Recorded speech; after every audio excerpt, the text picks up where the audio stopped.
ओम शांति। भाइयों, कोर्स के छठे दिन आज हम जानेंगे कलयुगी सृष्टि के महाविनाश के बारे में। आज बहुत से लोग कहते हैं कि कलयुग अभी बच्चा है, अभी तो इसके लाखों वर्ष रहते हैं और शास्त्रों के अनुसार इस कलयुग के महाविनाश में बहुत समय है। परंतु अब परमपिता परमात्मा कहते हैं कि अब तो कलयुग बूढ़ा हो चुका है। अब तो सृष्टि के महाविनाश की घड़ी निकट आ पहुंची है। अब सभी देख भी रहे हैं कि यह मनुष्य सृष्टि काम, क्रोध, लोभ, मोह तथा अहंकार की चिता पर जल रही है। सृष्टि के महाविनाश के लिए एटम बम, हाइड्रोजन बम तथा अनेक प्रकार के हथियार भी बन चुके हैं।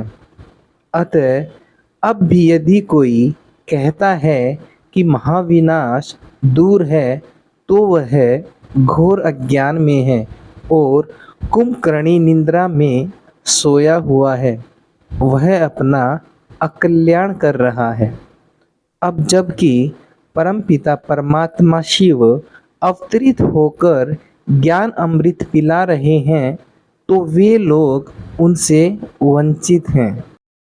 आज दुनिया की हालत देखकर वैज्ञानिकों ने भी मान लिया है कि दुनिया में ग्लोबल वार्मिंग और प्रदूषण से प्राकृतिक अस्थिरता बढ़ती ही जा रही है। मनुष्यों की जनसंख्या भी बढ़ती ही जा रही है।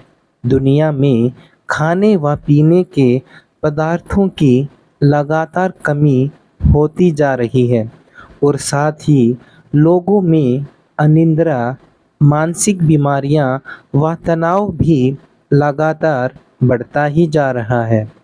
इन परिस्थितियों में मनुष्य कितना और कब तक स्वयं को सुरक्षित रख पाएगा? अतः सभी को मालूम होना चाहिए कि अब परमपिता परमात्मा शिव सतयुगी पावन और देवी सृष्टि की पुनः स्थापना करा रहे हैं।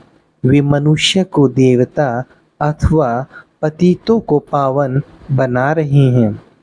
अब उन द्वारा सहज राजयोग तथा ज्ञान यह अनमोल विद्या सीखकर जीवन को पावन, सतोप्रधान, दैवी और आनंदमय बनाने का सर्वोत्तम पुरुषार्थ करना चाहिए। जो लोग यह समझ बैठे हैं कि अभी तो कलयुग में लाखों वर्ष शेष हैं, वे अपने ही सौभाग्य को लौटा रहे हैं। इसके अतिरिक्त आज का जीवन ऐसा विकारी और तनावपूर्ण हो गया है कि इन सब बातों को जानकर व देखकर भी कलयुग की आयु को लाखों वर्ष समझना, ये तो सच के सामने आंखें मूंदना ही होगा।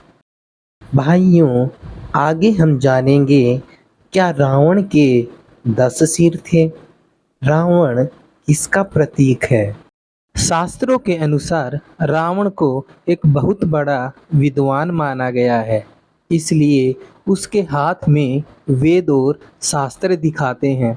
साथ ही उसके शीश पर गधे का सिर भी दिखाते हैं, जिसका अर्थ यह है कि वह एक बहुत हठी और मतिहीन था। लेकिन अब परमपिता परमात्मा शिव ने समझाया है कि रावण कोई 10 शीश वाला राक्षस नहीं था, बल्कि रावण का पुतला वास्तव में बुराई का प्रतीक है। रावण के 10 सिर पुरुष और स्त्री के 5-5 विकारों को प्रकट करते हैं। रावण शब्द का अर्थ ही है जो दूसरों को रुलाने वाला है। अतः यह बुरे कर्मों का प्रतीक है, क्योंकि बुरे कर्म ही तो मनुष्य के जीवन में दुख व आंसू लाते हैं। अतः सीता के अपहरण का भाव वास्तव में विकारों द्वारा आत्माओं की शुद्धि के अपहरण का प्रतीक है। इसी प्रकार कुंभकर्ण आलस्य तथा मेघनाद कटु वचनों का प्रतीक है और यह सारा संसार ही एक महाद्वीप है अथवा मनुष्य का मन ही लंका है। परमात्म ज्ञान के आधार से हम कह सकते हैं कि इस विश्व में द्वापर युग और कलयुग में रावण राज्य होता है, क्योंकि इन दो युगों में लोग माया और विकारों के वशीभूत होते हैं। उस समय अनेक पूजा पाठ करने तथा शास्त्र पढ़ने के बाद भी मनुष्य विकारी अधर्मी बन जाते हैं और इस दुनिया में रोग, शोक, अशांति और दुख का बोलबाला होता है। मनुष्यों का खान पान असुरों जैसा होता है। वे काम, क्रोध, लोभ, मोह, अहंकार, ईर्ष्या, द्वेष आदि विकारों के वशीभूत होकर एक दूसरे को दुख देते और रुलाते रहते हैं। ठीक इसके विपरीत सतयुग और त्रेता युग में राम राज्य था, क्योंकि परमपिता परमात्मा ने जिन्हें की सुखदाता होने के कारण राम भी कहते हैं, उन्होंने पवित्रता, शांति और सुख संपन्न दैवी स्वराज्य की स्थापना की थी। उस राज्य के बारे में प्रसिद्ध है कि तब दूध और घी की नदियां बहती थी और शेर और गाय एक ही घाट पर पानी पीते थे। अब वर्तमान में मनुष्य आत्माएं फिर से 5 विकारों अर्थात माया रावण के प्रभाव में है और बहुत ज़्यादा धन धान्य, सांसारिक सुख और सभी साधन होते हुए भी मनुष्यों को सच्चे सुख और शांति की प्राप्ति नहीं है। घर घर में कलह कलेश, लड़ाई झगड़ा और दुख अशांति है तथा मिलावट, अधर्म और असत्यता का ही राज्य है। ऐसी दुनिया को ही रावण राज्य कहते हैं।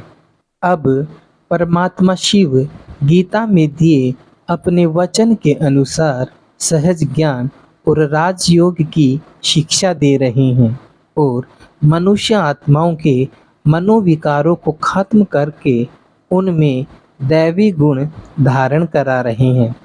अतः भाइयों, हम सबको सत्य, धर्म और निर्विकारी मार्ग अपनाते हुए परमात्मा के इस महान कार्य में सहयोगी बनना चाहिए।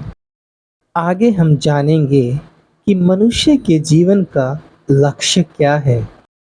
मनुष्य का वर्तमान जीवन बड़ा अनमोल है, क्योंकि वर्तमान में संगम युग चल रहा है, जब स्वयं परमात्मा इस धरा पर अवतरित होते हैं और अपने बच्चों अर्थात हम आत्माओं को अपना सच्चा गीता ज्ञान देते हैं, जिससे आत्माओं को गति और सद्गति का वरदान मिलता है।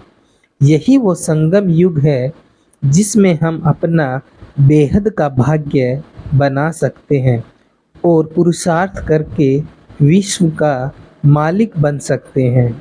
परंतु आज मनुष्य को अपने जीवन का लक्ष्य मालूम न होने के कारण वह पुरुषार्थ करने की बजाय इसे विषय विकारों में गंवा रहा है और अल्पकाल की प्राप्ति में लगा हुआ है। सामने चित्र में दिखाया गया है कि मनुष्य जीवन का लक्ष्य जीवन मुक्ति की प्राप्ति अर्थात सतयुग या स्वर्ग में संपूर्ण सुख और शांति संपन्न श्री लक्ष्मी और श्री नारायण पद की प्राप्ति है। भाइयों, यह परमात्म ज्ञान जानने के बाद अब मन में यही प्रश्न उठता है कि अब नहीं तो फिर कब हम अपने जीवन को श्रेष्ठ और दैवी गुणों वाला बनाने का पुरुषार्थ करेंगे। भाइयों, इस कोर्स के 6ठे दिन हमने जाना कि कैसे इस पतित कलयुगी सृष्टि का विनाश नज़दीक है और कैसे परमात्मा शिव नई सतयुगी परम पवित्र दुनिया की स्थापना कर रहे हैं। तो आइए इस ज्ञान को गहराई से समझें और इस पर चिंतन करें कि कैसे परमात्मा इस सृष्टि पर अवतरित होकर अपना परम कर्तव्य निभा रहे हैं। इस कोर्स के छठे दिन का एक दूसरा पार्ट भी है, जिसका लिंक आपको इस वीडियो के डिस्क्रिप्शन में मिल जाएगा। आप सभी से निवेदन है कि इसके दूसरे पार्ट को भी देखें और उस पर चिंतन अवश्य करें। तो मिलते हैं आपसे इस वीडियो के दूसरे पार्ट में। ओम शांति।